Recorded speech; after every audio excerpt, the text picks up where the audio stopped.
aproximando-se de Deus. O livro de Salmos, das Escrituras Sagradas, é sobre o povo de Deus se aproximando do seu Deus, como eu e você devemos fazer. Creio que temos feito em toda e qualquer situação. Vamos pensar então um pouco mais no livro de Salmos, esta noite focando no Salmo 141, vendo como a aproximação de Deus se dá, em que necessidades e de que forma neste Salmo.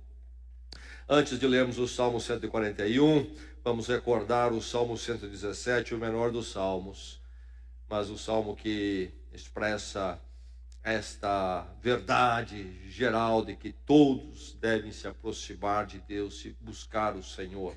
Vamos juntos falar, ministrar esses salmos, proclamá-lo.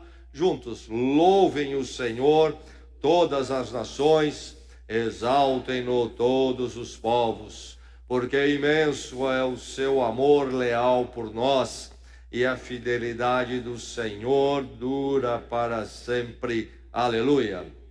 Salmo 141. É a palavra de Deus que o encontra neste ponto da sua vida, em rumo à eternidade, certamente para fortalecê-lo e abençoá-lo. Então, ouça a palavra, abra o coração para a palavra. Uma oração, até um lamento. Diz assim: clamo a ti, Senhor, vem depressa. Escuta a minha voz quando clamo a ti. Seja a minha oração como incenso diante de ti, e o levantar das minhas mãos como oferta da tarde. Coloca, Senhor, um guarda à minha boca, vigia a porta dos meus lábios. Não permitas que o meu coração se volte para o mal, nem que eu me envolva em práticas perversas com os malfeitores, que eu nunca participe dos seus banquetes. Fira-me o justo com amor leal e me repreenda, mas não perfume a minha cabeça o óleo do ímpio, pois a minha oração é contra as práticas dos malfeitores. Quando eles caírem nas mãos da rocha, o juiz deles, ouvirão as minhas palavras com apreço. Como a terra é arada e fendida, assim foram espalhados os seus ossos à entrada da sepultura. Mas os meus olhos estão fixos em ti, ó soberano Senhor. Em ti me refugio, não me entregues à morte. Guarda-me das armadilhas que prepararam contra mim, das ciladas dos que praticam o mal. Caiam os ímpios em sua própria rede, enquanto eu escapo ileso. O verso 1 diz: clamo a ti, Senhor, vem depressa, escuta a minha voz quando clamo a ti. O verso 4: não permitas que o meu coração se volte para o mal, nem que eu me envolva em práticas perversas com os malfeitores, que eu nunca participe dos seus banquetes. Ele termina o salmo com a frase: enquanto eu escapo ileso. Conservantes são reprovados nesses dias. São vistos como coisa que não é bom. O alimento sem conservante é-nos dito que é melhor, e certamente o é. Mas se não tivéssemos os conservantes, nós estaríamos numa situação muito complicada em relação à alimentação. Porque nós sabemos que pelo sistema de produção de alimento que nós temos, transportes e guarda, requer o conservante. Se de um lado sofremos, talvez, com a presença dos conservantes, de outro lado somos altamente beneficiados, porque, diferente de outras eras da humanidade, nós temos alimento à disposição o tempo todo, por causa dos conservantes. Então, há um lado ruim dos conservantes, há um lado bom. Nesta noite, olhando este salmo, sou levado a pensar no lado bom do conservante. Do lado bom do conservante é quando ele para, interrompe, impede a deterioração, a petrofação, o estragar. Então, quando olhamos este salmo, nós somos levados a pensar no conservante. O conservante que preserva. E aqui nesse salmo, qual é o conservante? Ele preserva do quê? É este que vem para preservar do mal. É um salmo preocupado com a preservação do mal. Qual é a mensagem da palavra de Deus para o seu coração nesta noite? Nós vivemos num mundo, somos rodeados aí no mundo hoje, na proximidade de nós, de um estado de decadência, de podridão moral.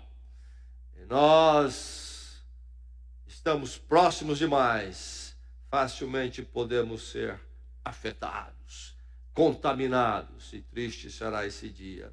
Este salmo tão antigo, séculos antes de Cristo ele foi escrito, é muito atual e presente para mim e para você. A preservação do mal é o tema, é a questão deste salmo. E a mensagem então é esta: deseje, almeje ser preservado do mal, não ser tocado por ele, não ser dominado por ele, não ser afetado por ele, porque será dia de destruição, será dia de podridão espiritual. Deseje ser preservado do mal. Que mal? Neste salmo fica dúbio se ele está falando do mal, simplesmente de fazer algo ruim, ou então o mal no sentido daquela presença em mim mesmo, se é ação, apenas um sentimento dentro de mim. Mas enfim, o mal tem suas manifestações e ele é o mesmo em qualquer uma delas. A essência é a mesma. Deseje ser preservado do mal, clame diante do risco, então. É isso que o salmista faz. Quando ele percebe a proximidade do mal à volta dele, ele levanta um clamor. Nós vemos aqui no verso 1, o salmo começa com um clamor tremendo, sentido. Clamo ao Senhor. E a força aqui deste verso não é apenas nós expressarmos algo com certo sentimento, mas na verdade gritar. O salmista diz: eu grito. Este apelo alto, em alta voz, segundo ele, parte do coração dele para a presença de Deus. Então não é qualquer clamor, mas um clamor de verdade. Diante do risco do mal, ele clama. Ele vê o problema, ele vê o perigo, ele grita.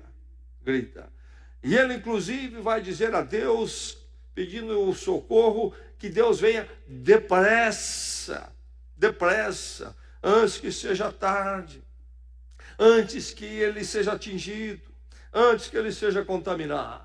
Vem depressa, Senhor. Essa lucidez da gravidade, essa lucidez da proximidade de um mal. Triste é o dia quando nós não temos esse discernimento e nós não percebemos isto. É preciso essa lucidez quanto à gravidade, quanto à proximidade. Com o próximo mal está, ele bate a porta dos nossos ser, toda hora, nesses dias, nos ouvidos, nos olhos, nas nossas casas, dentro dos lares, somos rodeados, é um mundo maligno. Vem depressa, Senhor. A situação é urgente. O mal não está aí olhando e pensando, não, é agressivo demais. E ele faz este clamor numa atitude de comunhão e de aceitação na presença de Deus.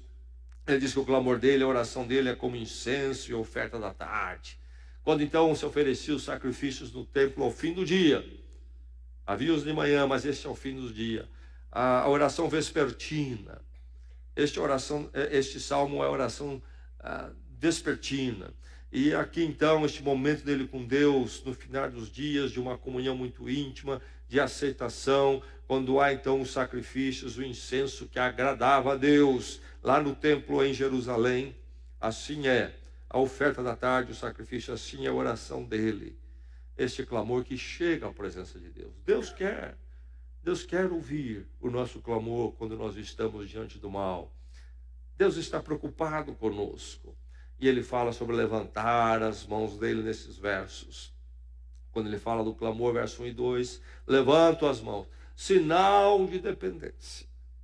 Sinal de carência e dependência. Preciso de ti, Senhor. Deseja ser preservado do mal. Clame diante do risco. Você percebe o risco, meu irmão? Percebe o risco para a sua família, seus filhos, na escola, na casa, para você, no trabalho. O mal está à volta de todas as formas, nos tratar, na forma de se lidar um com o outro, nas ideias, nas propostas, nos convites, tantas formas, nas artes, na mídia, nas piadas, nas redes sociais, no nosso telefone em contato, quem sabe com grupos de comunicação. Quanta coisa ali é o mal, e tantas vezes de uma forma que nem percebemos, porque não estamos atentos, não estamos sensíveis. Precisamos ouvir a voz do Espírito, discernimento. E então levantar um clamor ao Senhor, porque é perigoso. O salmista sabia disto. Me envolve e eu vou junto. Essa é a grande verdade. Quando eu percebi, já fui. Deseje ser preservado do mal. Clame diante do risco. Não fique parado. Levante um clamor a Deus. Oh, Deus, tem misericórdia de mim. Livra-me nessa situação. Vem depressa, Senhor. Senão eu sou sucumbido. Um clamor. Cabe ali. O clamor haverá de nos preservar do mal. Um clamor, a presença de Deus vai nos preservar do mal. O salmista sabia disto. Deseje ser preservado do mal. Disponha-se a ser cuidado. Minha oração, diz ele, é contra as práticas dos malfeitores, aqueles que fazem o mal. Aí está, ele revela qual é a questão que move ele a fazer este salmo, esta oração. Qual é o problema? Ele revela os malfeitores, as práticas dos malfeitores, o jeito deles agirem, o jeito deles viverem.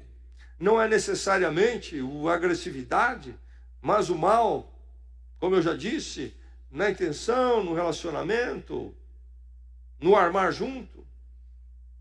Minha oração é contra as práticas dos malfeitores. Problema revelado. Há uma necessidade de um cuidado aqui. Há uma necessidade de um cuidado porque as práticas dos malfeitores estão à volta. É fácil ser envolvido. E então ele diz, nem que eu me envolva em práticas perversas como os malfeitores. Há duas possibilidades aqui. O que é que ele está falando exatamente? Uma é ele ser influenciado. E ele começa a fazer parte do time deles. Ele se soma a eles. O outro perigo é não que ele se some a eles, mas quem sabe estão fazendo mal para ele. E ele então vai começar a reagir como eles reagem. Mal com mal. É justo, vamos lá. Vocês me fazem mal, eu faço mal a vocês. É guerra. Esse é um perigo possível aqui. O outro perigo é, não, estão à minha volta, estou cercado de malfeitores, e eu começo a gostar deste negócio. Eu começo a fazer parte deles. Então, nem que eu me envolva em práticas perversas como os malfeitores. Há uma necessidade de cuidado aqui. Porque é um lugar de perigo, é um lugar onde ele se sente vulnerável, se sente pequeno, por isso que ele levanta as mãos à presença de Deus, em dependência. E ele tem um clamor, então, ainda mais a Deus, nem que eu participe dos seus banquetes. O perigo é muito próximo, ele precisa de cuidado. Este perigo da associação. Há banquetes dos quais não devemos participar, que eles são essencialmente malignos. Há festivais, há festas, celebrações, que não devemos participar, porque são essencialmente ruins, maus. Agora, quer dizer que então não participamos de banquete nenhum? Certamente que não. Há banquetes que têm até um propósito bom e podemos participar, mas temos que tomar cuidado, porque participamos ali, sentamos, trabalhamos, talvez até brincamos com pessoas malignas. E é preciso verificar que a minha participação com eles não me leve aos poucos me associar a eles e o jeito deles serem. Eis o grande risco. E esse é o desafio do cristão. Em Cristo nós estamos no mundo, fomos transformados por Jesus Cristo e precisamos daquela oração de Jesus. João 17, a oração de Jesus pelo seu povo. Não peço que os tires do mundo, mas os livres do mal. Haveremos de andar com os malfeitores. Trabalhamos com eles, quem sabe. São pessoas distantes de Deus. Quem sabe na família. Nós vamos ter algumas associações com eles, e algumas até são necessárias, outros são até recomendáveis. Como não participar de um jantar familiar? Mas tomarmos cuidado para que essas associações não nos levem a cruzar a linha quando, de repente, nós estamos sendo iguais a eles.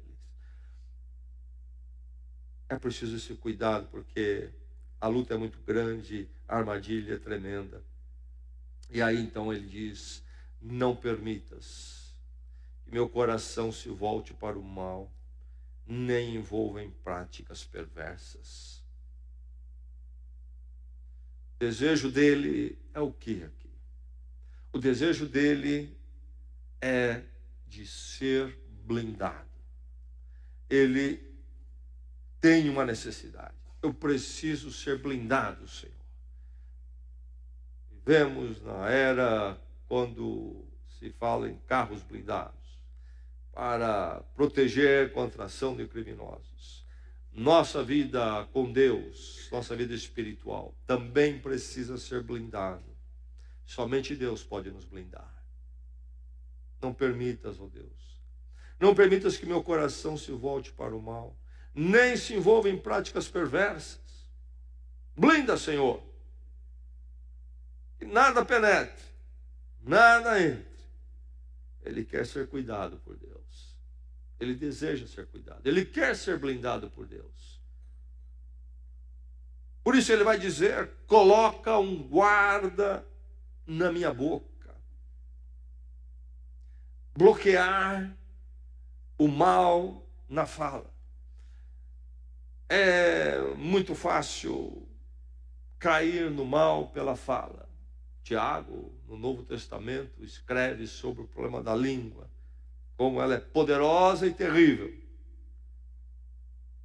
A fala edifica ou destrói, abençoa ou amaldiçoa. Coloca um guarda na minha boca. Esse bloquear do perigo da fala. Ó Deus, cuida de mim, cuida da minha boca. Blinda, Senhor, meu coração, a minha vida. Ele quer ser cuidado. Ele reconhece a sua necessidade, a sua vulnerabilidade. E ele sabe que ele precisa do cuidado do Senhor, que lidar com o mal é algo terrível, não é uma batalha que o ser humano sozinho pode enfrentar, é preciso ser cuidado pelo Senhor.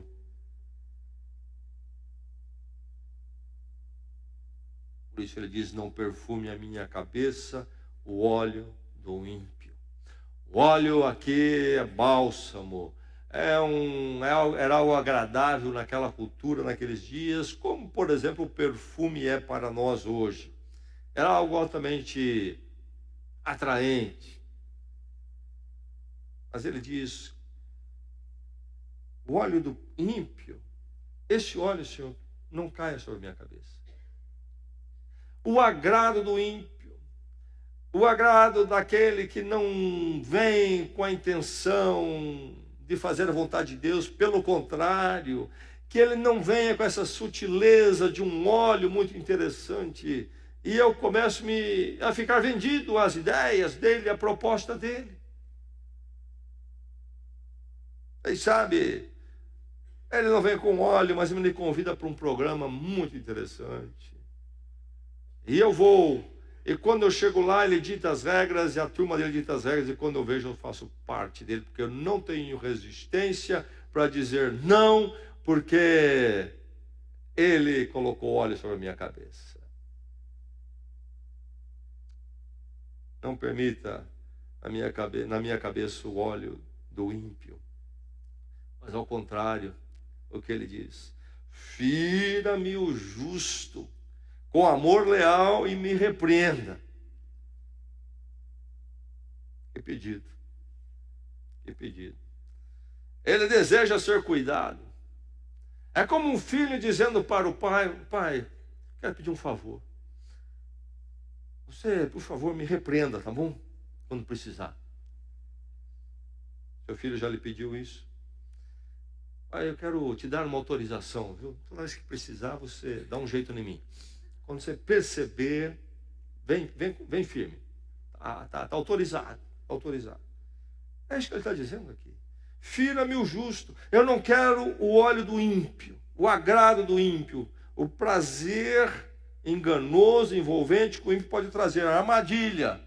Mas eu quero a correção daquele que é justo diante de Deus. E quem sabe o justo até pode ser o próprio Deus. Com amor leal, me repreenda. Aliás, quem ama, repreende. Não é verdade? A psicologia ensinou para os pais que isso não é verdade. E trouxe um grande problema.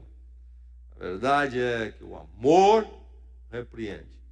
E vivemos num mundo influenciados por essa distorção psicológica que adentrou as igrejas, inclusive membros da igreja, quando são exortados, eles não entendem que é uma ação de amor da igreja, dizendo a eles: cuidado com o perigo. Fira-me o justo, com amor leal me repreenda, porque o justo é aquele que quer o seu bem. Ele vem repreender, talvez a repreensão incômodo, mas vem para lhe fortalecer, vem para lhe avisar, lhe proteger do mal. É o braço do Senhor blindando a sua vida contra o mal. Aqui está o salmista, então, diante desse desafio do mal. Ele precisa ser preservado, e para ser preservado ele está pronto a ser cuidado, inclusive ser corrigido se preciso. Ele é um camarada ensinável. Essa é uma marca de espiritualidade, de vida profunda com Deus. Quando a pessoa se torna ensinável. Você conhece pessoas que são ensináveis? Você conhece pessoas que não são ensináveis, não é verdade? Não ensinável é o arrogante, o orgulhoso, coração duro. Ele sabe tudo, ninguém vai lhe ensinar nada. Não é o salmista: fira-me o justo. Ele é ensinável. Senhor, pelas tuas mãos, ou a mão dos teus servos, do teu amor leal, me repreenda, me fira. Eu estou pronto a aprender, eu sou ensinável, quero ser ensinável. Me dê um coração ensinável, Senhor. Para sermos preservados do mal, precisamos ter esse coração ensinável.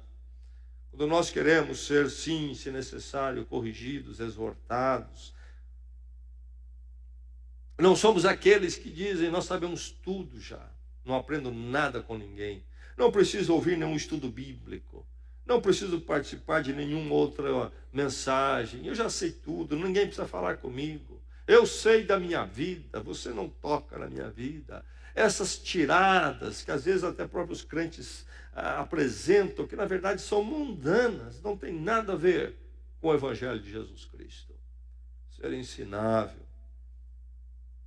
Esse é um dos grandes desafios, pais, em tornarem os seus filhos ensináveis. Quebrar o orgulho, o ego deles, para que eles possam aprender. Porque se eles não tiverem o orgulho e o ego quebrado, eles não aprendem.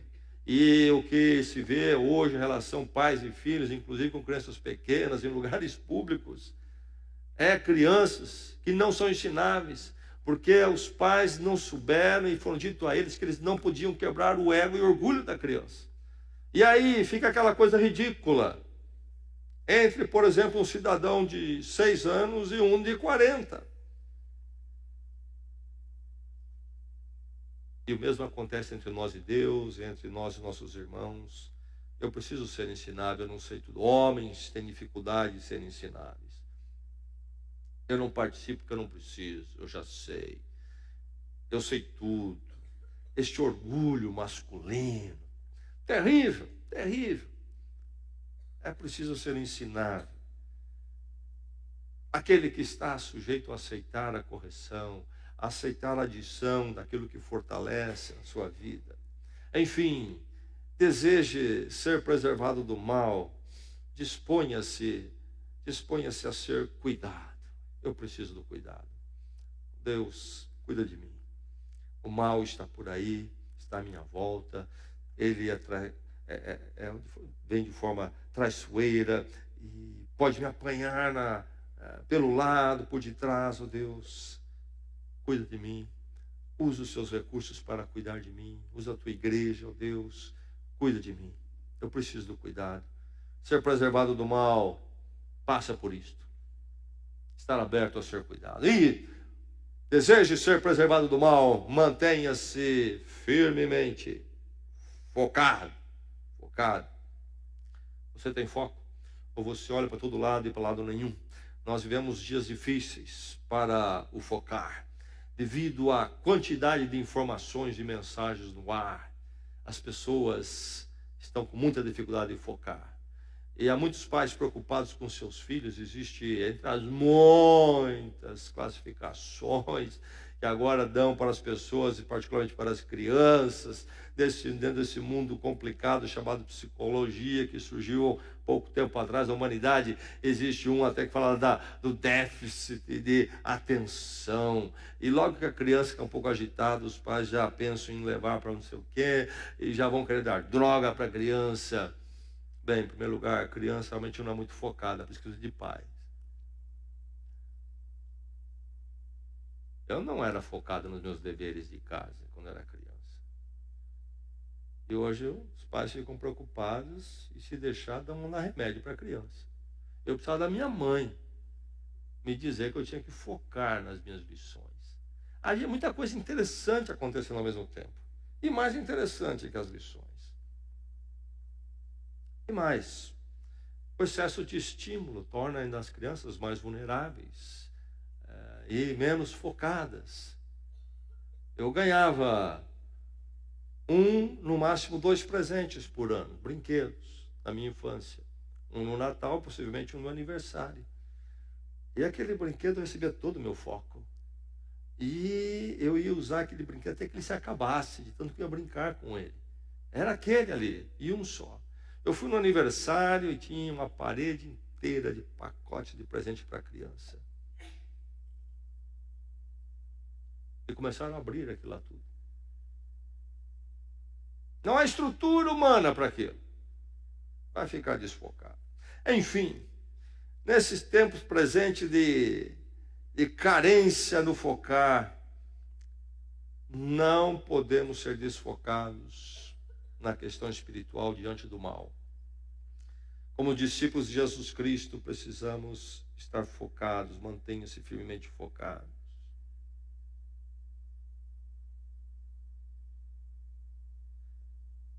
O salmista diz: em ti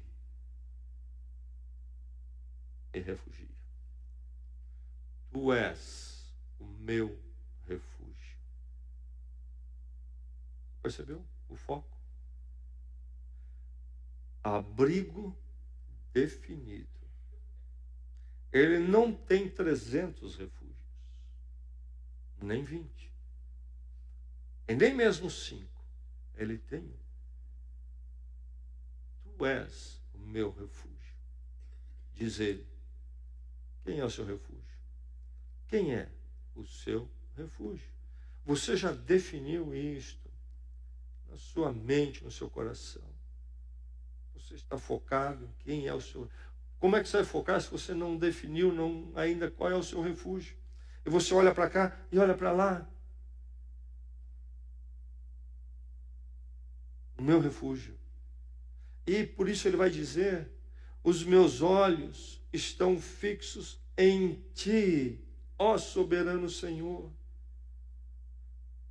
Abrigo definido, olhar definido. Tu és o meu refúgio, então os meus olhos estão fixos em ti.